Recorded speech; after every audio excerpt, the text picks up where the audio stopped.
বিয়েবাড়িতে যাব, তাই সাজগোজ চলছে। ধুতি পাঞ্জাবি পরা হয়ে গেছে। সবার লাস্টে ঘড়ি পরলাম, একটু পারফিউম দিলাম। আর সেরকম আমি বিশেষ কিছু কম্প্যাক্ট কোনো মেকআপ এই ধরনের জিনিস আমি ব্যবহার করতে পছন্দ করি না। সব কিছু ঠিকঠাক আছে নাকি ফাইনালি একবার চেক করে নিলাম।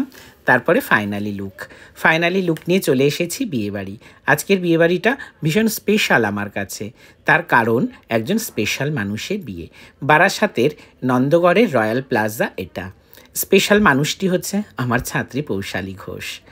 স্পেশাল তার কারণ ওর সঙ্গে আমার অন্যরকম একটা ইমোশন কাজ করে। আমি অনেক ছোটোবেলা থেকে ওকে নাচ শেখাই, অনেক ছোটোবেলা থেকে আমার কাছে নাচ শেখে। ওর বিয়েবাড়িতে ঢুকেই দেখি স্টার্টার কাউন্টার, একদম গ্রাউন্ড ফ্লোর স্টার্টার কাউন্টারে ভর্তি। তো স্টার্টার কাউন্টারটা একবার আমি ঘুরে নিলাম। তখন আমি কিছু খাইনি। স্টার্টার কাউন্টারটা ঘুরে নিয়ে আমি ফার্স্ট ফ্লোরে উঠতে যাব, দেখি ওদের ছবি, হাজব্যান্ড ওয়াইফের ছবি। এই যে এখানে ওর বর বসবে।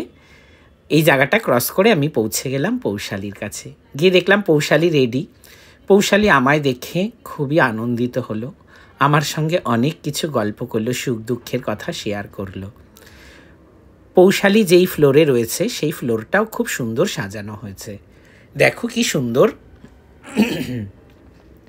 যাই হোক, এবারে পৌশালীর সাজটা দেখাই, মাথা থেকে একদম পা পর্যন্ত। এই যে দেখো, যতগুলো গলায় আছে সব সোনার গয়না, হাতে সমস্ত বালা আংটি, ও যা যা পড়েছে সব কিছু গোল্ডের। ওর মা ওকে অনেক সোনা দিয়েছে, সোনা দিয়ে ভরিয়ে দিয়েছে। আর দেবে নাই বা কেন, ছোট মেয়ে বলে কথা। আর কাকিমার তো রয়েছে, কাকিমা দেবে না কেন। যাই হোক, বিয়েবাড়িটা খুব সুন্দর সাজানো হয়েছে, দেখো তোমরা। পৌশালী স্পেশাল এই কারণেই, যেহেতু আমার কাছে অনেক ছোট থেকে নাচ শেখে, অনেক সুখ দুঃখ ইমোশন সব কিছু ওর সঙ্গে জড়িত, যার জন্য ও আমার কাছে একটু স্পেশাল। বিয়েবাড়িতে তখনও সেভাবে লোক আসেনি। পৌশালীর কাকা কাকিমা বসে রয়েছে পৌশালীর দুই পাশে। আমি সবার প্রথমে পৌঁছে গেছিলাম। অর্পণের সঙ্গে দেখা হয়ে অনেক দিন পর ভীষণ ভালো লাগলো। তারপরে চলে এলাম নিচে, এসে নিয়ে নিলাম স্টার্টার আমি খেয়েছি, সব কিছু অল্প অল্প খেয়েছি। পৌশালী বলেছিল, দাদা তুমি একটু স্টার্টারগুলো টেস্ট করে এসে আমাকে জানাবে কেমন হয়েছে। দেখা হয়ে গেল আমার আরেক ছাত্রী বর্ণালী কুণ্ডুর সাথে। আমার ছাত্রীরা আমায় ভীষণ ভীষণ ভালোবাসে।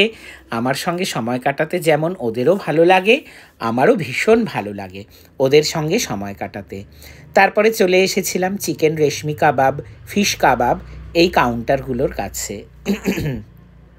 ভীষণ এনজয় করেছি। এই যে আমার আরেক ছাত্রী পৌশালীর মা নিতা ঘোষ।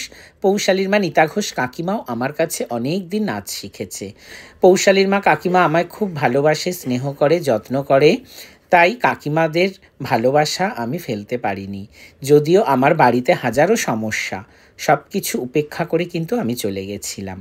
সবার লাস্টে পৌঁছে গেছিলাম মেন কোর্সে গিয়ে আর সেরকম কিছু খাইনি।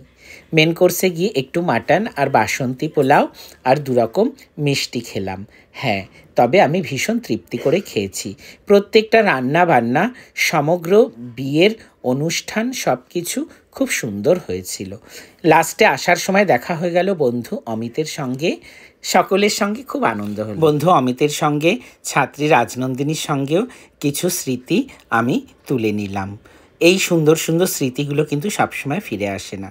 যাই হোক, আমি বাড়ি ফিরবো, আমার বাড়ি ফেরার সময় হয়ে এসেছে। বাড়ি ফেরার সময় একটা সফট ড্রিঙ্কস নিলাম। পেটটা একটু ভরাই ছিল, তবুও সফট ড্রিঙ্কসটা নিলাম। সফট ড্রিঙ্কসটা টেস্ট করিনি, তাই সফট ড্রিঙ্কস টেস্ট করে আমি বাড়ি চলে এলাম।